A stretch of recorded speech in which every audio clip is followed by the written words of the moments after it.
JPB 7번째 이야기 예고. 월요일 책 읽어주는 남자 시간에는 말에도 품격이 있다. 이기주 작가의 말의 품격을 읽어드리고요. 화요일 북미 첫사랑 프로젝트에서는 연애 컨설턴트의 첫사랑, 포항 시골 소녀의 풋풋했던 첫사랑 이야기가 펼쳐집니다. 목요일 이것이 왜 논란인가 시간에는 금주의 핫이슈를 쉽게 풀어드리고요. 마지막 금요일 그냥 썰 시간에서는 원룸에서 고양이 합사하는 방법 2편이 방송됩니다. 세상의 모든 콘텐츠를 담다. JPB와 이번 주도 함께하세요.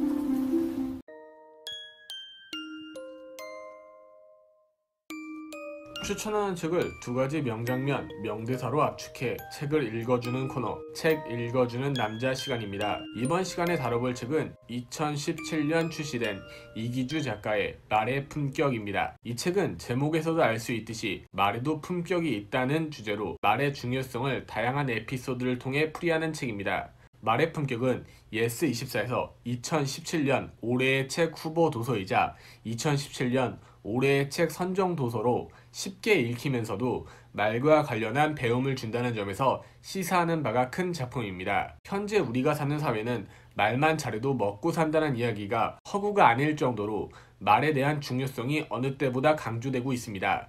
실제로 최근 각광받는 모든 직업들을 보면 이 말과 관련한 직업들인데요. 크리에이티브나 연예인, 정치인 등 대다수가 사람을 말로 설득하고 재미를 주는 직업이라고 할 수 있습니다. 그런 의미에서 말의 품격은 말과 사람과 품격에 대한 생각들을 나열하는 책으로 겉만 번지르르한 말이 아닌 품격이 있고 깊이 있는 언어를 구사해야 한다는 것을 독자들에게 알린다는 점에서 추천해 드리도록 하겠습니다. 이 책에서 첫 번째로 꼽은 명장면은 이 책의 표지 바로 뒤에 나와 있는 핵심 구절인데요. 해당 내용을 보면 무심코 던진 말 한마디에 품격이 드러난다. 나만의 최치, 내가 지닌 고유한 인형은 분명 내가 구사하는 말에서 뿜어져 나온다 라고 써 있습니다. 통상적으로 말을 잘한다는 사람들을 보면 크게 두 가지 분류로 나눌 수 있습니다. 첫 번째 분류는 말을 화려하기 위해 거치를 했지만 안에 담겨있는 내용은 없는 사람, 그리고 두 번째 분류는 말 자체가 많지는 않지만 그 안에 담겨있는 게 진실한 사람입니다. 말을 하는 사람은 나이기 때문에 아무리 거칠애가 화려하다 하더라도 결국은 인형은 내가 구사하는 말에서 뿜어져 나옵니다. 내가 어리숙하고 논점이 없으면 아무리 표현을 화려하게 한다 하더라도 듣는 이에게 진실함과 신빙성을 주기 어렵다는 것입니다. 말을 진정으로 잘하는 사람이 되려면 무심코 던진 말 한마디에도 품격이 드러날 수 있도록 자신을 수련하는 것이 먼저라는 생각에서 이 부분을 추천드립니다.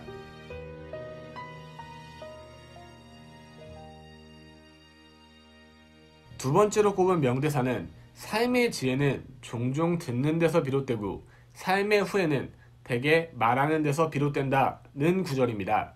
자기 PR 시대가 열리면서 자신의 말이 절대적이라고 자만에 빠진 사람들도 심심치 않게 볼 수 있습니다. 듣는 것보다 말하는 것을 좋아하는 사회가 본격화되고 있는 것이죠.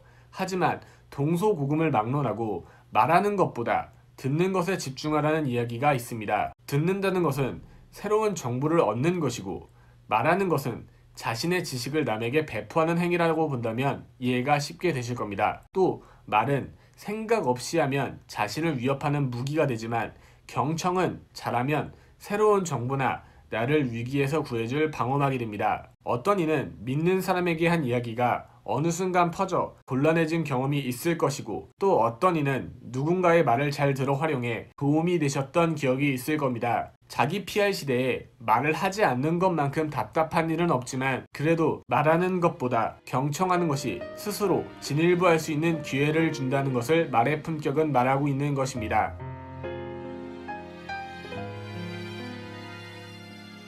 말에도 품격이 있고 품격이 있는 말은 듣는 이를 설득하고 위로를 주지만 거칠고 생각이 없는 말은 자신과 상대방에게 아픔만 줄 뿐입니다. 내불족자 기사번 신무주자 기사황이라는 말이 있습니다.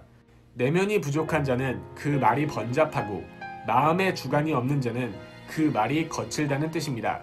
화려한 언어에만 치중한 부족한 언어를 구사하기보단 한마디 한마디가 진솔한 사람이 많아진 사회가 됐으면 좋겠습니다. 이번 시간에 추천드린 책은 말의 품격이었습니다.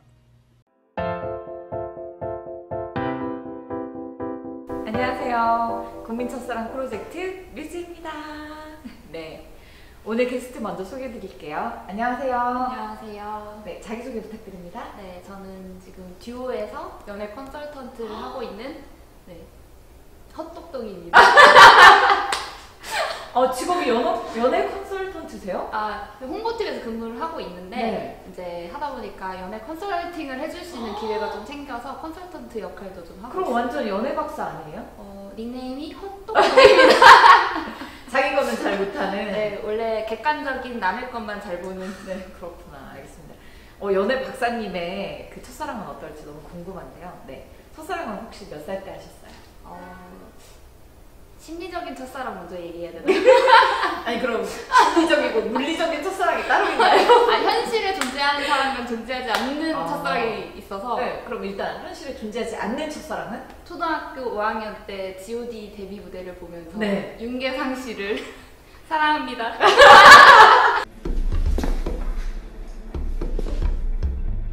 혼자야? 현실로 넘어와서. 네, 현실에서 처음으로 이제 좋아한다는 감정을 느꼈던 거는 중학교 1학년 14살. 어떤 모습에 뭐 이렇게 뿅 반했나요? 되게 별건 아닌데 그 친구가 1학년 이때 입학할 때만 해도 키가 크지 않았었거든요. 근데 이제 제 친구 중에는 170대에 가까워지는 키 큰 친구가 한 명 있었는데 자꾸 걔보다 더 크다는 거예요. 한 2학기쯤에. 그래서 네가 무슨 키가 더 크냐, 뻥치지 마라 이랬는데 둘이 막 키를 대보면 알 수 있대요. 그래서 키를 딱 댔는데 키가 갑자기 진짜 큰 거예요. 그러니까 걔가 키가 좀 그때 갑자기 확 컸더라고요. 그래서 갑자기 올려다보고 있다는 거를 딱 인식을 하고 나니까 이러고 좀 다르게 보이는 거. 다르게 네. 보여가지고. 그래서 짝사랑을 오래 좀 하셨던 거예요? 네, 그렇게 그냥 혼자 좋아하는 마음으로 고등학교 거의 졸업할 네? 때까지 그 친구 좋아했던 것 같아요. 거의 고3 끝날 때까지 좋아했던 것 같아요. 아니 상식적으로 이해가 안 가는 게 그 정도로 좋으면 한 번쯤은 고백을 한다거나 네. 아니면 표현을 한다거나. 고백을 안 한 것도 있지만 못 한 것도 있어요. 왜요? 그 친구가 같은 반에 있는 다른 여자, 그러니까 저의 어떻게 보면 같은 반 친구인 거죠? 네. 그 친구를 좋아했어요. 근데 걔도 저처럼 똑같이 3년, 4년씩 좋아했어요, 그 여자애를. 그럼 그냥 엇갈린 채로 이렇게 네, 서로 그 사실을 알고 있으니까 굳이 막 고백을 해서 저 친구랑 뭐 잘해보고 싶다 이런 생각도 안 들었던 것 같고. 그리고 이게 있어요. 화학 시험기간에 공부를 하고 있는데 나중에 그 친구는 중3쯤에 그 여자애랑 사귀었거든요.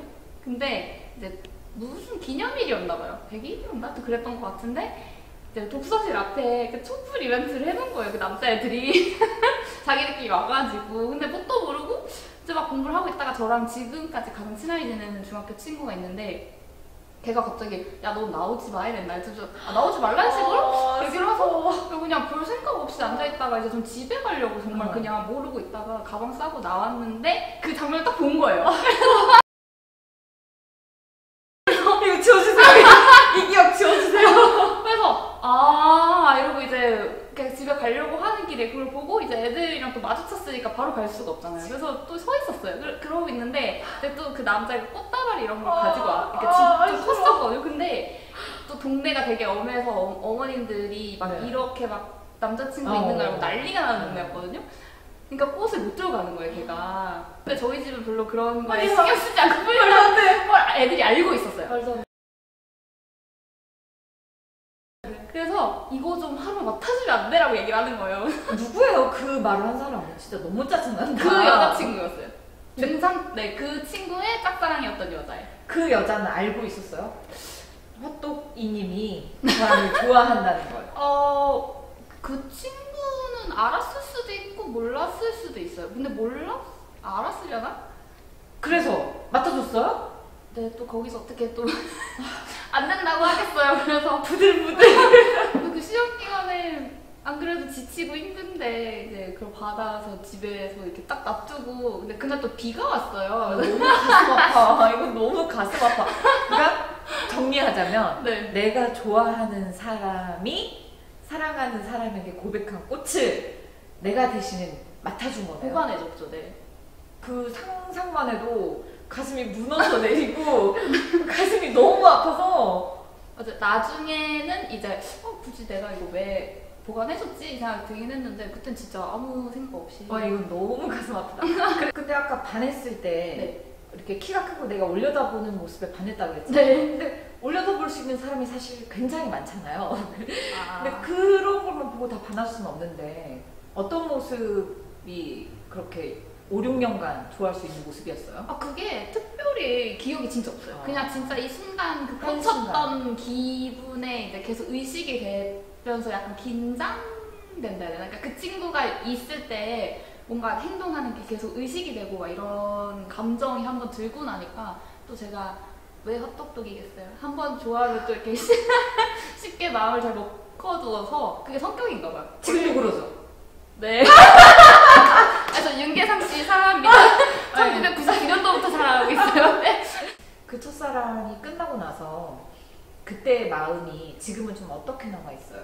그냥 예전 제 모습에 대한 추억? 맞아. 그냥 딱 그 교복 입었을 때 뭣도 모르고 사춘기 딱 와서 그리고 중학교 때 얼마나 못생겼겠어요. 그리고 진짜 그냥 촌스러운 애가 그냥 누구 한 명이 좋아가지고 계속 그냥 이렇게 몰래 보면서 좋아했던 그 기억이 나면은 그때 저가 떠오르지 이제 사실 그 친구가 생각나진 않거든요. 그 동창이었으면 지금도 좀 연락이 되지 않아요? 연락할 정도로 친하지가 않았고 아. 일단 그냥 마주치면 장난이나 치고 이랬지 그렇게 진짜 친구로 지내는 사이는 아니었고 그리고 근데 좀 기분이 나빠졌어요. 왜요? 최근에. 네. 왜냐면 계속 명절에 가면 보거든요. 근데 이제 애들끼리 내려가서 뭔가 얘기를 할 때 저는 직접적으로 고백한 적이 한 번도 없잖아요. 근데 되게 확신에 차서 걔가 나 되게 좋아했었었는데 뭐야? 미안하다고 이렇게 뭐야? 얘기했다는 거예요 애들한테. 그래서 저는 그 자리에 나가지도 않았는데 뭐야? 그래서 그 얘기 듣고 이제 다른 이제 저희 남사친들이 갖다서 막 얘기를 해주는 거예요. 뭐지? 그래서 약간 저는 나름 아까 말했던 것처럼 되게 좋은 기억과 그치. 그때 그 애기들 때 그 기억이 참 좋은 추억이었는데 그 말 한마디 듣고 나니까 이제 기분이 나빠서 별로 좋은 추억이 아니게 되는 거예요 점점. 아니 그럼 그거네. 그 사람을 물론 그때는 사랑했겠지만 지금 남아있는 그 마음은 진짜 그때의 내 모습. 네. 그거를 되게 아름답게 기억하고 있는 것 같아요. 우리 헛똑똑이님 직업대로 언젠가는 연애 박사가 되시는 날을 저희 국민 첫사랑 프로젝트가 응원하겠습니다. 다음 주에 만나요. 감사합니다.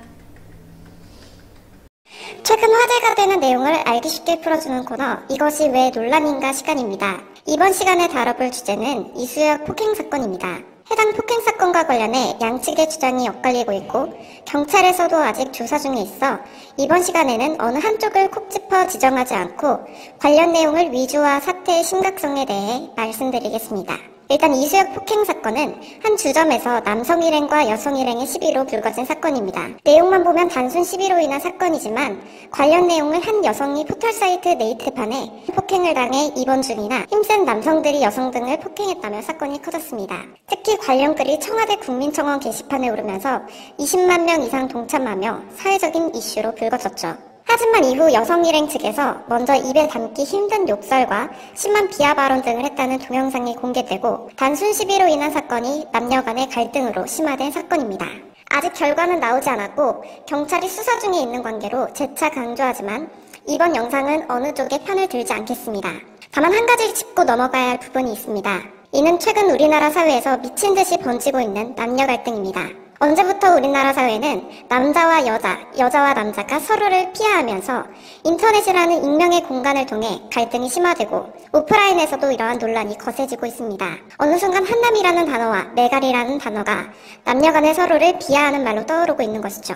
제가 볼 땐 이는 여성과 남성의 성적으로 타고난 차이를 무시한 절대적 평등을 잣대로 들이밀고 있기 때문입니다. 태어나기를 일반적으로 남성이 여성에 비해 힘이 세고 여성은 남성에 비해 섬세하고 꼼꼼하게 태어났습니다. 물론 예외도 있을 수 있지만 통상적으로 이렇다는 것입니다. 이런 상황에서 절대적인 평등을 들이미니 성적으로 갈등이 심화될 수밖에 없습니다. 남자보다 여자가 꼼꼼하고 여자보다 남자가 힘이 센 건 후천적 결과물이라고 보기보단 선천적 결과물이기 때문에 이를 평등하게 하는 건 사실상 불가능에 가깝습니다. 이런 상황에서 서로를 이해하려 하기보단 자신의 성의 기준으로 잘잘못을 따지려다 보니 갈등이 줄어들기는커녕 계속해서 심화될 수밖에 없는 것이죠. 여기에 조선시대 이후부터 여성의 사회 진출을 막는 혹은 차별적인 언어들이 존재했습니다. 예를 들어 처녀 작가 등은 쓰는 자가 어떻게 생각해서 말을 했든 여성들의 기분을 나쁘게 할 수 있는 절대적으로 잘못된 언어들입니다. 이런 언어적인 문제를 해결하기 위해선 해당 내용이 왜 잘못됐는지를 전달하고 이를 수정하도록 사회적 공감대를 끌어나가야 합니다. 그냥 한국 남자는 무조건 잘못됐다는 식이나 김치녀라고 상대를 무시해버리면 계속해서 갈등만 커져갈 뿐입니다. 일부 언론도 잘못하고 있습니다. 제목을 자극적으로만 뽑고 있으며 어느 한쪽의 편만 들면서 갈등을 계속해서 부추기고 있는 꼴입니다. 태어나기를 다르게 태어났고 애초에 절대적인 평등이라는 것은 존재하기 너무나 힘이 듭니다. 남성이든 여성이든 갈등만 부추기고 있는 사람들에게 분명히 말합니다. 당신이 하는 것은 인권 신장을 위한 투쟁도 아니며 나라의 발전이나 스스로를 발전시키는 행위가 아닙니다. 서로를 이해하려 하기보단 싸우기만을 원하는 사회가 이 몇 년간 계속되면서 뿌리 깊은 불신이 커가고 있습니다. 잘못된 점을 지적해주는 행위는 괜찮지만 비하는 안 됩니다. 평등을 위해 투쟁에 나서는 것은 괜찮지만 적으로 단정지어 공격하는 것은 안 됩니다. 부디 바랍니다. 절대적인 평등이 애초에 불가능하다는 것을 인지하시고 서로 이해하려고 먼저 노력하시고 투쟁에 나서십시오. 합당한 논리, 올바른 투쟁은 남성과 여성을 넘어 공감을 이끌어낼 수 있지만 그냥 남성이니까 혹은 여성이니까 싫다는 식의 논리는 갈등만 키울 뿐입니다. 남성 중 일부가 쓰레기일 수도 있고 여성 중 일부가 쓰레기일 수는 있지만 그렇다고 모두가 쓰레기는 아닙니다. 이제 갈등을 멈추고 화합에 나서야 합니다. 분열된 사회는 앞으로 나아갈 수 없고 썩어 문드러질 뿐입니다. 또한 법에서 막는 행위는 어떠한 투쟁이라도 절대 정당화될 수 없음을 항상 기억하시기 바랍니다. 오늘 이것이 왜 논란인가 시간은 여기서 마치도록 하겠습니다. 감사합니다. 낯선 공간에 갑자기 딱 떨어뜨려 놓으면 아무것도 못하잖아, 사실 처음부터. 내가 여기가 어디지, 내가 뭐지, 여기서 내가 어떻게 행동해야지 이런 생각을 하는 적응 기간이 있는데 보통 일주일 얘기하지만 3일 정도면 충분히 3일. 그 이 3일 동안 무엇을 해야 하느냐 하면 집사는 그냥 최대한 방관해야 돼. 관심을 주면 안 돼. 어이구 우리 애기 이랬어 이런 거 안 되고. 너 새로 왔어?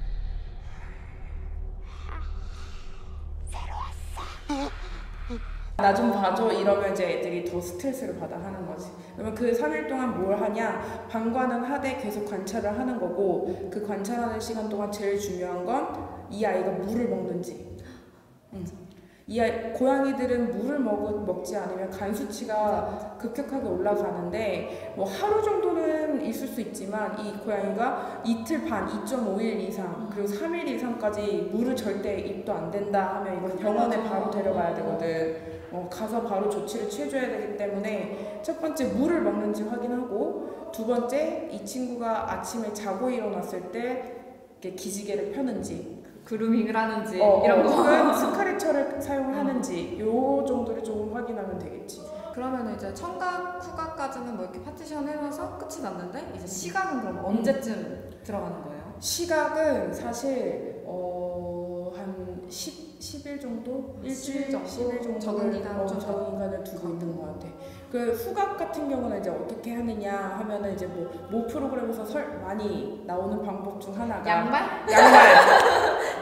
깨끗한 사용하지 많이 않은 봤죠. 깨끗한 양말을 갖고 이제 서로 상대방의 냄새를 묻힌 다음에 교환하는 방법. 그래서 이 냄새가 너구나. 나는 너가 보이지 않아도 이 냄새의 주인공이 있구나 라고 알고 있는 건데 그러면은 시각은 10일 정도 있다가 그렇게 후각까지 이제 익숙해지면은 그때 이렇게 탁 개방을 두둔 한 10일 정도 같은 생활을 하게 되면 이제 건너편에 뭔가가 있다는 걸 다 인식하고 궁금해. 그러면 이제 서로 낯설다가도 이제 서로 궁금해지는 시기가 오거든.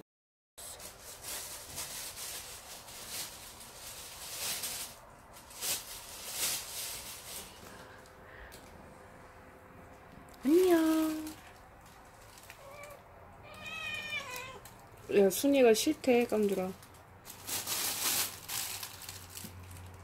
에피소드인데 그 깜돌이라고 수컷 고양이가 있어. 이 친구가 몸집이 되게 커. 아이고 이 친구한테 밀리겠구만. 9kg야. 말을 잃었어. 아니 9kg야. 코숏이죠. 코숏인데 9kg야 이 친구가. 어머니가 너무 사랑하셔서 9kg까지 찌웠는데 순이가 2kg거든. 진짜 잽도 안 된다. 그럼 4.5배야 몸집이. 어떡하면 좋아. 근데 순이랑 깜돌이는 되게 친해. 진짜요? 엄청. 뭔가 순이는 이렇게 똥꼬발랄 해가지고 잘 어. 어울리고 다닐 것 같아요. 오빠! 막 하면서 달리기를 시작해. 그러면 둘이서 우다다 달리는데 사실 깜돌이가 몸집이 크기 때문에 힘 조절이 안 되는 거야. 그래서 장난을 치다가 순이 날라가. 순이가 아파. 그래서 소리를 지른다. 순이가 아! 이러면 마루가 자다가도 뛰쳐와갖고 깜돌이를 막 패는 거야. 멋있어. 나 좀 감동받았어. 멋있어.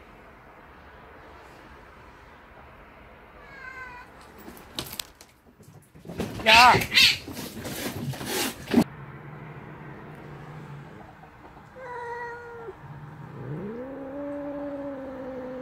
어쨌든 지금 딱 보통 합사는 완벽하게 합사가 된다라고 하는 시기는 나는 보통 잡으면 1달 반은 걸리는 것 같아. 그럼 아직 합사 중인 거네요, 지금도 사실. 근데 사실 이거는 내가 임시보호의 개념으로 친구들을 받은 거기 때문에 아마 한 2주 뒤에, 열흘 뒤에 다시 본가로 돌아가겠지만 보통 순이랑 마루랑 합사하는 과정도 1달 반이 걸렸거든. 근데 이 1달 반 동안 입양해주신 분이랑 엄청 그 보호소 분들이랑 엄청 얘기를 했는데 합사가 나는 솔직히 성공 못할 줄 알았어. 근데 합사 성공률이 그렇게까지 높진 않다고 들은 것 같아요. 이게 왜냐면 집사도 조급해지니까 자꾸 관여하게 되고 이게 진짜 인내가 중요한 것 같아요. 일단 진짜 집사는 방관자의 입장에서 이 친구들을 봐야 하고 대신에 첫째한테 항상 내가 너를 지켜줄 수 있고 내가 이 공간을 컨트롤하고 있기 때문에 너가 이 공간에 안전할 수 있어 라는 딱 첫 번째 약속만 집사는 안심을 시켜주는 거. 그거 외에는 나머지 둘이서 해결해야 할 문제이기 때문에 둘이서 해결을 해야 하고 그걸 원만하게 해주기 위해서는 이제 밥그릇 물그릇 따로 해주고 화장실 따로 해주고 그리고 자기들만의 공간을 마련해주면 나 밥그릇 내 거 있고 안 뺏겼으니까 화장실 내 거 있고 그리고 내가 쉴 수 있는 공간 내 거 있고 하면 그렇게 크게 부딪힐 일은 없다라는 거지. 오늘 정말 좋은 꿀팁 감사합니다. 원룸에서 이렇게 그 합사를 하는 얘기를 듣고 그것도 내 말이 되나요? 근데 내가 딱 오늘 정리를 하고 싶은 거는 원룸에서는 사실 진짜 2마리 이상은 힘든 것 같아. 그건 아닌 것 같아. 왜냐면 아까도 얘기했다시피 공간을 마련해 주는 게 사실 여건상 그렇게 쉽지 않더라고. 맞아요. 애기들이 원하는 공간도 어느 정도 수준은 있잖아요. 이게 내 밥그릇 물그릇이 어느 정도 거리는 있어야 되고 그 화장실과 그런 게 또 갖춰줘야 되니까 애들이. 그래서 보통 2마리? 보통 그래서 화장실을 제일 구석진 곳에 오픈되지 않고 화장실을 제일 구석진 곳에 놓고 밥그릇을 제일 멀리 떨어뜨려 놓는 곳에 놓고 그 다음에 대각선 요 중에 내가 활용할 수 있는 공간에 공간을 마련해 주면 되는 스크래처나 캣타워나 뭐 박스나 그렇게 해주면 될 것 같고 저도 그렇게 생각해요. 2마리까지만 하는 것이 애들의 그 삶의 질 이런 걸 높일 수 있는 방법이라고 생각해요. 네, 그러면 오늘 그냥 썰에서 원룸 합사에 대한 이야기를 나눠봤는데요. 사실 원룸에서 2마리 이상 고양이 키우시는 분들 많은 것 같은데 이런 합사 이야기 들어보신 적 없을 것 같아요. 여기에서 좋은 이야기, 답변 들어가시길 바랍니다. 오늘의 그냥 썰 여기서 마치도록 하겠습니다.